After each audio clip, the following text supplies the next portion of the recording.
वाराणसी के लल्लापुरा निवासी नियाज अहमद ने अपने बेटे बहू पर झूठे केस में फंसाने की लगाई गुहार। उन्होंने कहा कि पिछले दिनों लल्लापुरे का मकान बेचकर रामनगर में मकान बनवा रहा था।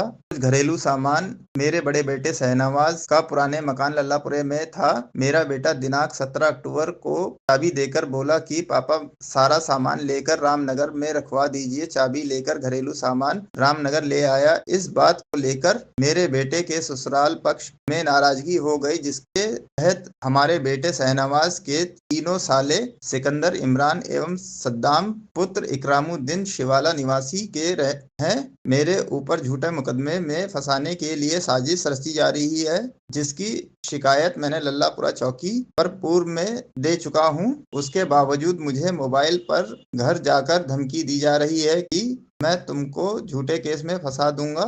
मैं सरकार से न्याय की गुहार लगा रहा हूं कि मुझे अपने पुत्र शहनवाज, मेरी बहू शाहीन के तीनों भाइयों से जान का खतरा है। अमरनाथ बारी की रिपोर्ट, वाराणसी से। बेटे का है ये सारा सामान हमारे बेटे का है। ये अलमारी पे भी उनका सारा सामान है, ऊपर के हिस्से में। ये सारा सामान हमारे बेटे का है। और ये वो जो है कार्टून रखा है, वो भी हमारे बेटे का है। और ये बोरिया है, इसमें भी सामान हमारे बेटे का ही है। और बाकी सामान उनका ये है, और बाकी सामान उनका इसके अंदर रखा हुआ है। ये बाकी सामान उसका अंदर रखा हुआ है।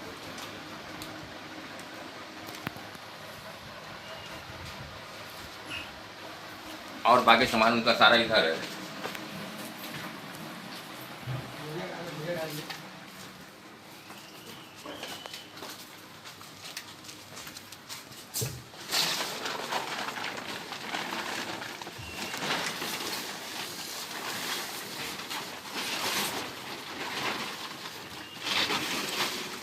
ये सारा सामान उनका यहाँ रखा हुआ है।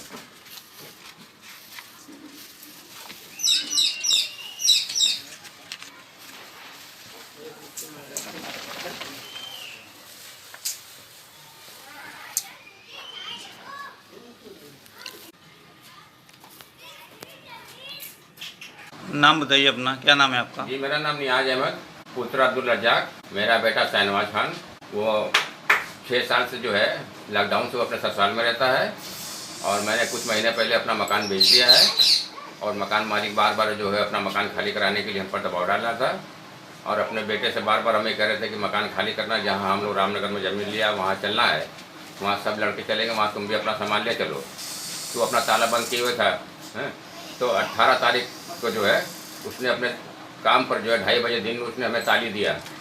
कहा कि पापा जहाँ आप जा रहे हैं वहाँ हमारा भी सामान सब लेते जाइए, फिर हम वहाँ से अपना सामान चाहे रामनगर में रखेंगे, चाहे बजट अपने ससुराल में ले जाएंगे। तो उनके कहने पर मैं अपना सामान उनका सब भी सामान यहाँ ले आए। और उसके बाद जो है ये जो है थाने चौकी पर जाके हमारे खिलाफ एप्लीकेशन दे रहे हैं कि फर्जी तरीके से हमारे पिता हमारा सामान ले गए हैं और हम फर्जी तरीके से अपने पिता को सबको फंसाएंगे।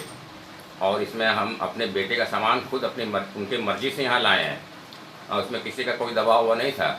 मैं पिता हूँ, मेरे सारे बच्चे 3 बच्चे मेरे साथ रहते हैं, ये भी हमारे बच्चे हैं।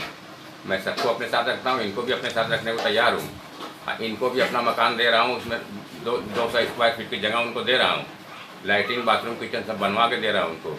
लेकिन वो कह रहे हैं कि हम यहाँ रहना नहीं चाहेंगे, हमको पैसा दे दीजिए और हम चले जाएंगे। तो हम कहा जब हम पैसा सब इस मकान में लगा दिए तो तुमको पैसा कहाँ से हम देंगे? तुम हमारे बेटे हमारे साथ रहो। तो वो कहते हैं हमारे ससुराल वाले जो है हमको नहीं तैयार हो रहे हैं।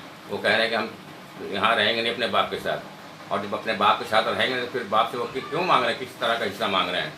और वो कहते हैं कि फर्जी तरीके से हम आपको फंसा देंगे, मुकदमा कर देंगे, यही सब धमकी वो दे रहे हैं। और तहसील में हमारा एक मुकदमा उनके खिलाफ चल रहा है खर्चे का। 4 महीना पहले वो जो है ऑर्डर में वो फाइल चली गई है। अब वहाँ से ऑर्डर आने वाला है, मैंने अपने खर्चे का दावा किया है। उसी खर्चे को देखते हुए जो है हम पर दबाव डाल रहा है कि किसी तरह से आप जो सुलह वुलह कर लीजिए, नहीं तो मैं आपको किसी तरह से जो है फर्जी केस में फंसा दूंगा। और यही वजह से जो है वो हमसे खार खाए हुए है। अब वो अपनी पत्नी, अपने परिवार वालों के साथ जो है हमको फंसाने और परेशान करने की कोशिश कर रहा है। और मैंने अपनी दरख्वास्त जो है थाना सिगरा पर दे चुके हैं। ये दरख्वास्त है सर, जो मैंने अपने बेटे के खिलाफ दिया है थाने पर। मैंने कोई भी काम गलत नहीं किया है। मैंने अपने बेटे का सामान अपने बाप के घर लाए हैं, किसी जगह पर नहीं लाए हैं।